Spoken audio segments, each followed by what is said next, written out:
Hello, I'm Sam Hallahan from The Gamer, and I'm here with editor-in-chief Stacey Henley. Hello. Stacey, you've been playing Cyberpunk 2077's Phantom Liberty expansion. Yeah, I played the base game quite a bit at launch. I played it once, kind of rushed through it, didn't necessarily, when it was really broken. And then played it again, enjoyed it a little bit more. Really wanted Phantom Liberty to kind of take things to the next level. And I think if you liked it and you're going back for more of it, but done a little bit more refined, then I think you're going to have a really great time with Phantom Liberty. But if you are going back in, you hated Cyberpunk at launch, it really disappointed you, and you think this is going to be the big thing that turns it all around and finally makes it, the game it promised to be. It's just a slightly better version of what it was, as opposed to this, version of perfection that it was billed as for a long time in the long run and hype cycle. Yeah, so it had a few updates over the years that changed things, fixed things, but if you say you played it quite early on, so you didn't see as many of those gradual refinements. Yeah, I played about 125 hours within the first couple of months of the game, so very early on. Then since then, I've kind of dipped back in. But for me, I would say the main thing with this new one is, even though I've been playing Phantom Liberty, the game is also getting the 2.0 update, which will be free to everybody. That even if you don't get Phantom Liberty, if you go back to Cyberpunk now, has changed quite a bit in that sense, because there's a new skill tree, there's new abilities that you can do, there's the vehicle combat, you can swim. You can't really do much when you're swimming, but you can physically do it.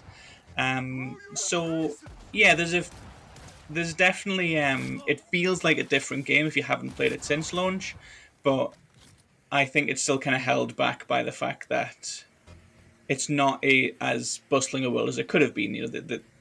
Most of the buildings are still empty. You still kind of have a lot of the same basic mission types. It's not as reactive a world as some other open worlds that we've seen, even really as The Witcher is.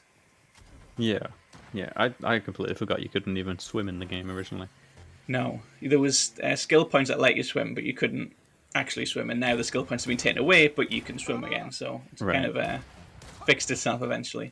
Okay, so you've had access to the 2.0 update as well as the DLC kind of together. Yes, so that when we got the code for the Phantom Liberty expansion, the whole game updated and became 2.0 now. When Phantom Liberty drops, whether you buy the game or not, all the Cyberpunk copies out there will become this, new version of the game. I think they're calling it 2.0. But yeah, everyone will get that, and we've had that for, the time that we've had Phantom Liberty. Okay, so they kind of tie into each other quite heavily in terms of what the DLC is adding and what it's doing. Yeah, the DLC, that it has sections with vehicle combat, which is a new thing that you get in this new expansion. There's probably more combat just in general, which fits with you unlock. There's a finisher you can do now with a samurai sword, especially if you can do with the sledgehammer that can clear out a whole area. There's a little bit more focus, I would say, in what the updates are. A lot of times in the original game, I was kind of given something a point because I needed something else in its tree further down, or because I had kind of a skill point to spend and I couldn't figure out anything that seemed useful, just because the game seemed so at odds with itself. Whereas now it's a lot easier to say, okay, I use pistols and sniper and assault rifles. Like pistols had a kind of sniper scope things you get in with them, and then assault rifles were good for clearing out big crowds of people. So I tended to put my stats, because you get them reset, so you got them all back, into mainly assault rifles and SMGs and pistols and revolvers, and the stuff I had left was more for like non-combat things, hacking and stealth and the driving stuff. So yeah, I think it 2.0 feels like it belongs in Phantom Liberty a lot more than some of the original missions belonged in the base game. They just didn't seem to always fit with what upgrades you got and how your character was built. Whereas this time it does feel a lot more synergy in there. So aside from combat and the new skill tree, does it do anything that kind of makes it feel like it's trying to do something new? I don't know necessarily about trying to do something new, but it certainly feels like a more sophisticated version of what there was. I thought the original game was a little bit chaotic. You kind of got sent on a side quest here, a side quest there. Sometimes you'd be fighting against the police, but sometimes you'd be asked to help the police out. It just didn't seem to have a very strong kind of theme tying it all together. In Phantom Liberty, Mr. Hands, who you meet in the base game, you don't meet him, you call him in the base game, and he's kind of a mysterious figure. He's not in it very much. Yeah. Almost all of the side quests go through him. So the more you complete, the more you complement his story. That ties into the main story. You get more options for things to do on some of the quests the further you are in the main story. So it feels like it's telling a little bit more of a cohesive story as opposed to the original base game. Just kind of had a bunch of, here's a cool idea, let's do a Blade Runner thing. Here's a cool idea, this vending machine talks. Here's a cool idea, the taxis have gone rogue. And they didn't necessarily all fit into any kind of puzzle, whereas now, everything you do is helping this one specific fixer to gain more of a foothold in Dogtown. And by doing that, you're also weakening the main villain of the main quest, who is this guy's main rival. So it feels more connected. Okay, so like the overall experience is more polished than what the original was going for. Not in terms of glitches, but in terms of just how it works.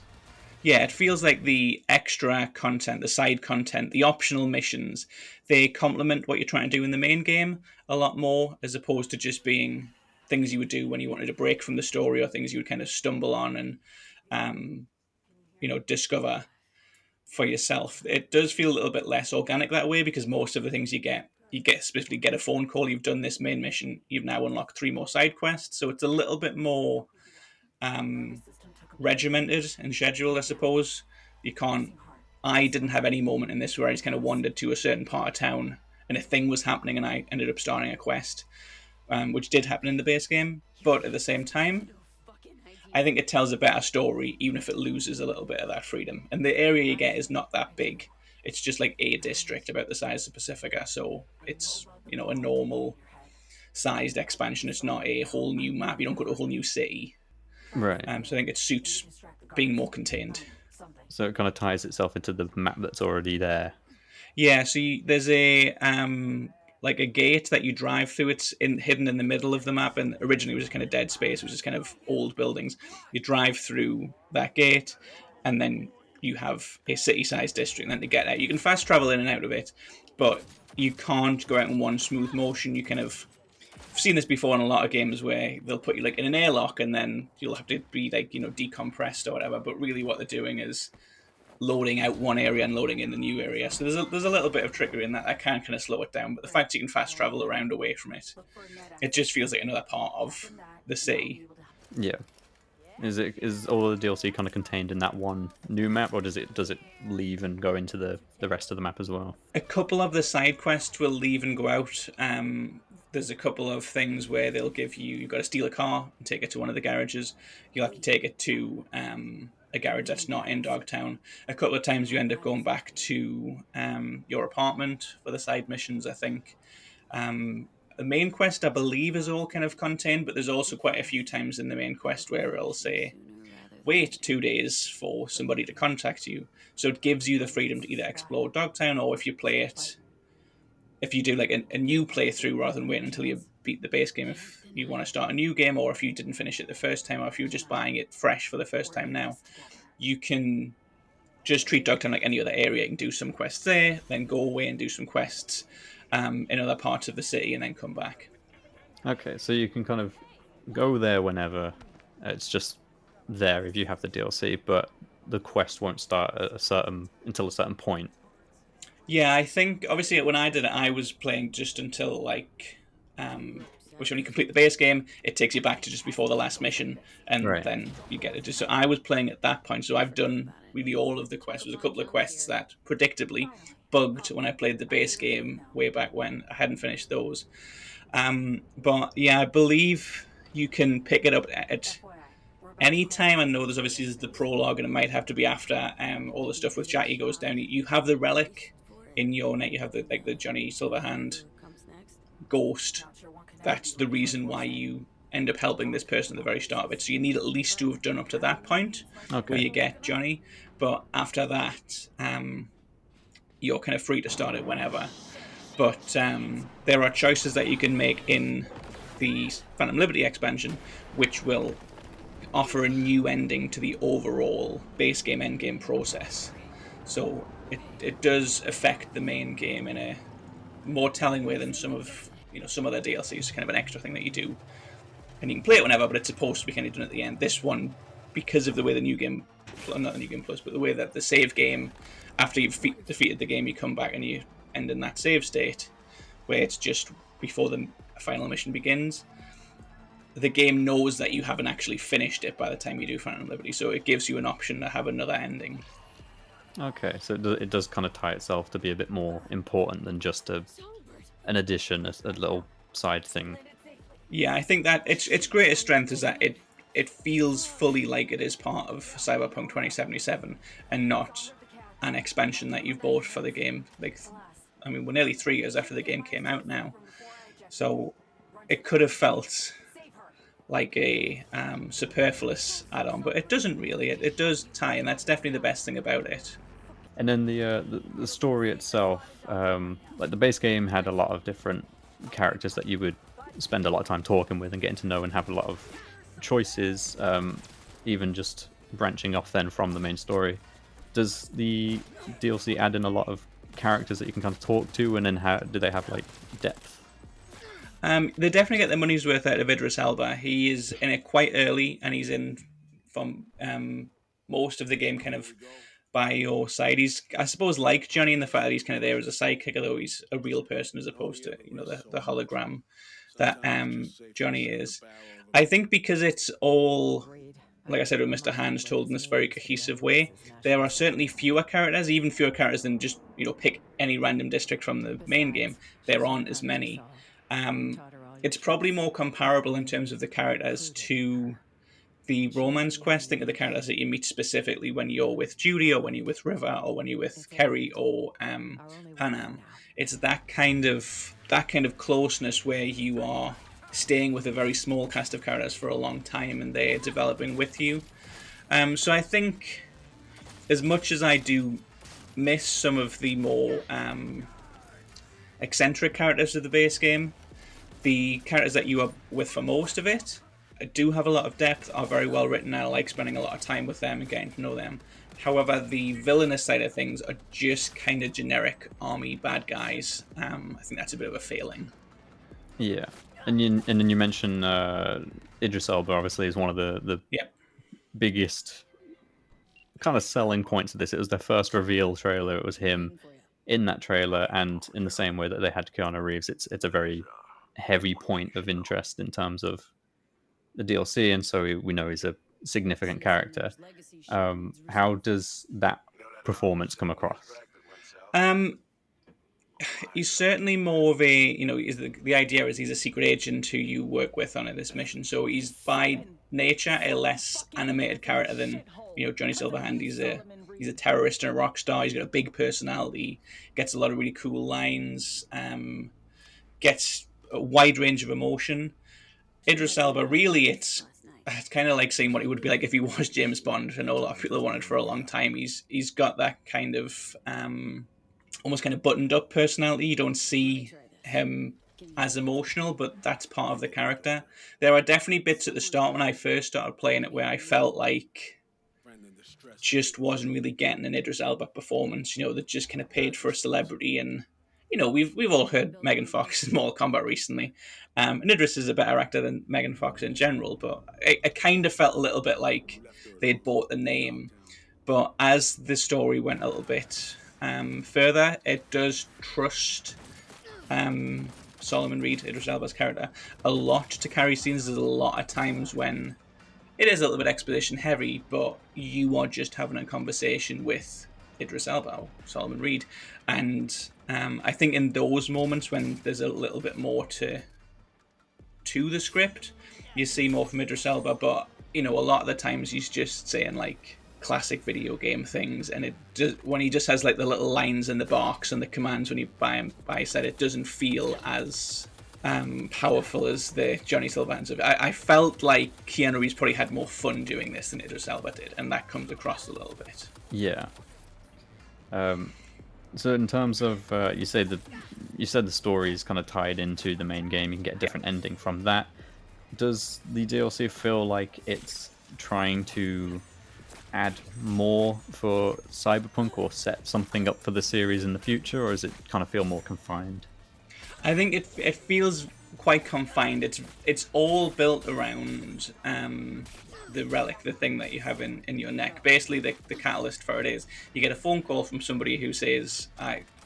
Something along the lines of, "I know you're dying from this thing in your neck. I can remove it if you help me." And then you go on a quest, and you kind of figure out why they're helping you, how they're connected to V, how their past that they have with Idris Elba's character and a few of the other characters that you meet. So I think it all feels very, very built around V. These aren't just random characters that V meets and um, does submissions with. It's they come into V's life for the same reason that all of the game happens, because Johnny Silverhand is in their neck. So I think if they were to do, I know they're planning on other things for Cyberpunk. If they do a sequel that is built somehow around V and what has happened to them in Night City and that whole saga with Johnny, then there's definitely bits of this which could come back. But going off that base game endings, 'cause I don't want to say, and probably aren't allowed to say the new ending, going off kind of the base game ending, it's difficult to see what they're going to do with V in the future, because V can just jump off a building at the end of Cyberpunk if you want to do. She doesn't need to do any of the actual missions. You can have a conversation with Johnny and just jump off a building, and that's the end of the game. Um, there's so many different options that I think we're seeing it now with the new Mass Effect game. People are like, well, do they destroy the Reapers? Do they synergize with the Reapers? How do you take that story further when there's 3 distinct endings? Well, V has like 5 now. So I don't know how they do Cyberpunk 2, or whatever they end up calling it, with V, because they would need to say, these 4 endings were wrong. This is what happened, and go from there. So, you know, there are characters in this who end up coming back. If people are probably going to like Idris Elba, they could very well, do some stuff with he'll had an interesting life in Night City. But I just think the best solution for the next Cyberpunk game is still be at Night City, but other than that, a clean slate, move on, change the year, go forward, go backwards, move on from V, and have it be something completely different. And that's not a slight on Phantom Liberty. It's just I don't think they can do anything else with V right now. Yeah, so it just ties a bit more into it, but leaves it just as, if not more, open. So really, with a new game, as you say, they should just do something different and probably end up having a third celebrity come in and be the point of that game. Yeah, there was this huge rumor that it was going to be Lady Gaga with Johnny Silverhand this time. So I don't think they can quite move on from the fact that they are going to want to have a celebrity in Cyberpunk. Whoever it is, whoever's popular at the time, or whoever they can convince with enough money, I think there'll be another celebrity in the next game. So I think that might be its trademark. But I liked Keanu Reeves. I just about like Idris Elba. I think he's not as interesting as Johnny, but very few characters are. So I don't mind the approach. Yeah, it does seem like their thing. But if they can, if it works, then it works. I mean, it's that I'll have Troy Baker and everything. So I don't mind a little bit of variety with Keanu Reeves every now and then. Okay, so overall, then after playing Phantom Liberty, it kind of wrapping up that a little bit more, but giving you a bit more of these characters, or specifically V and Night City. What's your biggest takeaway from it, and what it adds to the game? I think my biggest takeaway from it is that there was a version of Cyberpunk that could have been much better than the original. It should have been launched, not necessarily with Phantom Liberty, but the vehicle combat, the extra attention to the melee attacks, skill tree. It just feels, when you're playing this, it doesn't feel like there's been a load of cuts, and even without the bugs and glitches in the base game, it felt like it was a game that had things taken out of it. And we know it did. They take out the wall run, they take out the buildings, they take out the third person view. Phantom Liberty and 2.0 feel more cohesive. And I think my big takeaway from it would be that you are never ever going to get to play the Cyberpunk game that exists in your head. No one is going to. I don't know if we ever could have, but certainly in this day, it's never happening. There's too much happened within the game and within the development for that to happen. Phantom Liberty, if you enjoyed the base game, is a pretty good evolution of what comes next. The only real downside that I can see for the whole thing is there's way more combat than there was in the base game. I think that occasionally cuts into the story. But if you are going to buy Phantom Liberty to get more Cyberpunk but better, great. If you are going to buy it because you think it's going to fix the game, it doesn't fix anything. It just makes what's there a bit better. Right, so rather than people who didn't necessarily enjoy it as much diving in now with the DLC and the update, it's more just building on what it actually is rather than what people thought it would be or what the kind of RPG they wanted from it. Yeah, I mean, people always tell you that you will like what they like. So if you say to someone who likes Cyberpunk, I didn't like it very much, should I play it now? They'll say yes because they want you to like the things that they like. But Yeah. ultimately, it's not too different. Even with all the updates, it's not too different underneath it all than it was originally. So if you didn't like it, you still don't like it. That's fine. I liked it enough to play 125 hours of it, even while struggling with some major parts of it. And this expansion removes a lot of those struggles. So I would definitely recommend it to somebody who. I guess what I would say is if you liked it enough to finish it, to persist with it, and to beat it, then go back for this. If you gave up halfway through because it just wasn't for you, it's still not for you. Yeah, DLC isn't usually to change the game, and so No, if you're expecting it to change the game, it's not going to. It's just going to give you more of what, well, fans would have wanted and what they did enjoy.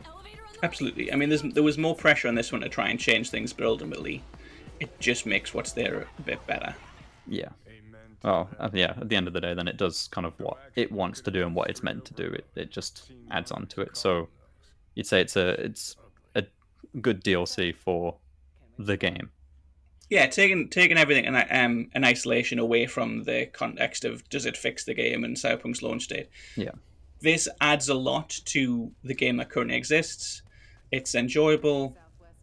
It synergizes quite well with what's already there, and it makes the rest of the game just feel a little bit more connected.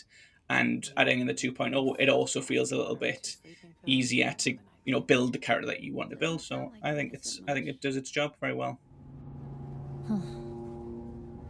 See you in the morning, V.